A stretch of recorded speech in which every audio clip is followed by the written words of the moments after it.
Hi there! So usually my videos are about spirituality and communication with animals and nature, and tonight I want to talk about something that's very, very close to me and important. And I'm sorry if you hear dogs barking in the background, but they're all in the house now. And that's about the politics of meat eating. And I certainly don't want to come across as judgmental. I'm not judgmental about it. I just feel that society has so much propaganda around the need for meat and dairy in order to make money that we forget these are living beings who have a life, and that at another time and place we wouldn't even consider eating them. Think about how uncivilized it really is to eat another living creature when we're capable of not doing that, because one thing about our being more evolved species is that we have made alternatives that are just as good, just as full of protein and omega-3s and everything we need. So I want to talk about the politics of meat for a moment.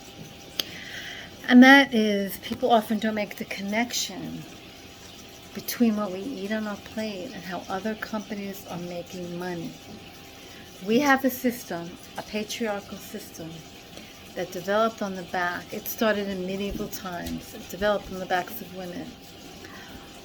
Right before the witch craze, women were considered the wise ones in the villages in Europe. They held property. They made money. They were equal to men. When the church rose to power, it rose to power, and you know which religion, I don't have to say, but on the backs of inquisitions. And it was very politically motivated. There was a book. You had 3 levels of inquisition. By the 3rd level, no one was really alive. So the first level of torture was hard enough. By the 2nd level of torture, women were pointing fingers at other women to call them witches, whether or not they were. Also, the right of women to own property was taken away. The right of women to work outside their home became very limited. And that began the rise of the patriarchal system for modern times. And over the century, those who are making money in this whole corporate system that we have demonized, I'm sorry about the dog, have demonized those who stand up for the rights. It took women a long time, the suffragettes, to get women the right to vote. It took a lot longer for people of color to be seen as human. It really wasn't until, even now, the systemic racism is still in place. But it took until the signing of the Civil Rights Act back in the 60s for people of color to be seen as allowed to vote. I mean, it's absurd. Based on the amount of melanin in your skin, you're going to be considered less than human. It's totally abhorrent and disgusting. So then you look at animals who have always been the victim that is least counted.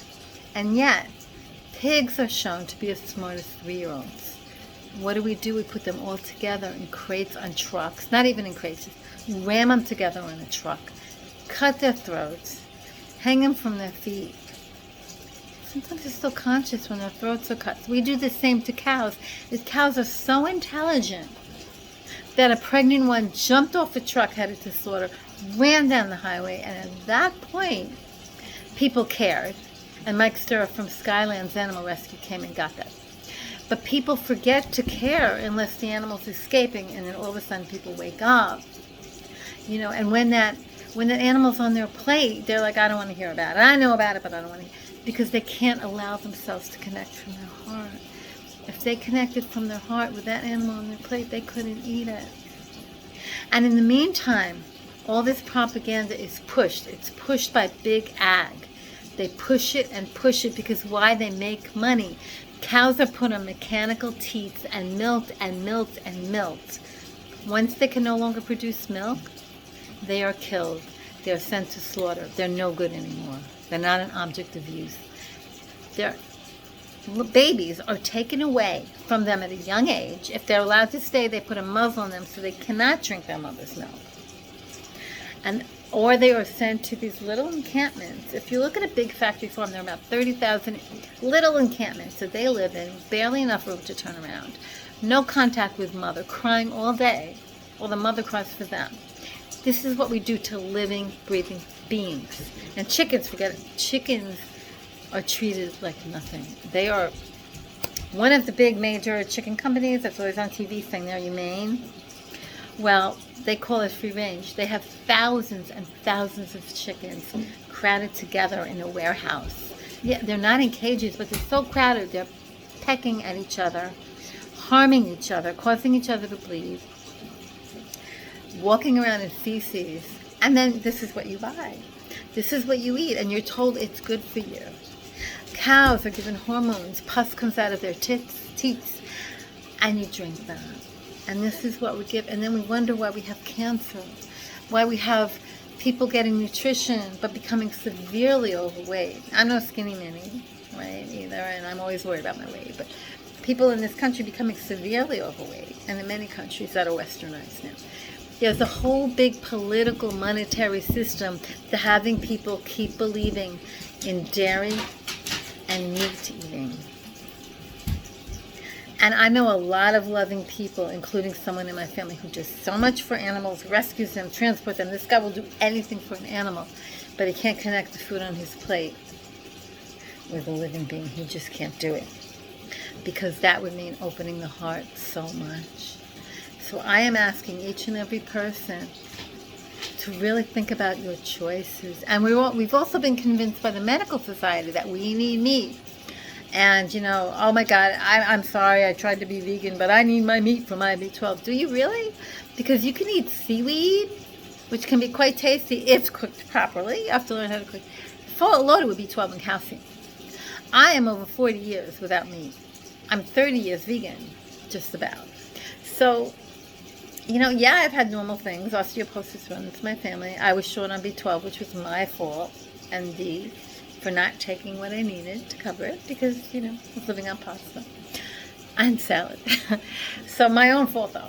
So really think about the choices you make, because every time you're buying that meat that looks so pretty in the package, it comes from a cow that was slaughtered cruelly, very, very cruelly, treated like an object, given no consideration for their intelligence, for their feelings, and they feel pain. Elephants, there's a great book by Jeffrey Mason, When Elephants Weep. It's about the emotional feelings of animals. Elephants cry, cats cry, pigs will scream in pain, cows scream for their loved ones, chickens will roost on each other's eggs so that one can go out and eat.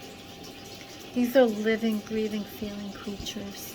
So before you put that next drop of food in your mouth, really think about where it came from. Yeah, it'll take a little more work to research alternatives. And if any of you would like suggestions or help, I will gladly help you. You can PM me at Susan Solis Turner on Facebook. You can go to my website, www.loveforallbeings.com. I will gladly help you. You can email me at sfturner9@optimum.net. I will help you through the process. And there's no judgment, because we are all on a learning journey here. But part of my mission is to help you understand that you don't need meat, you don't need dairy.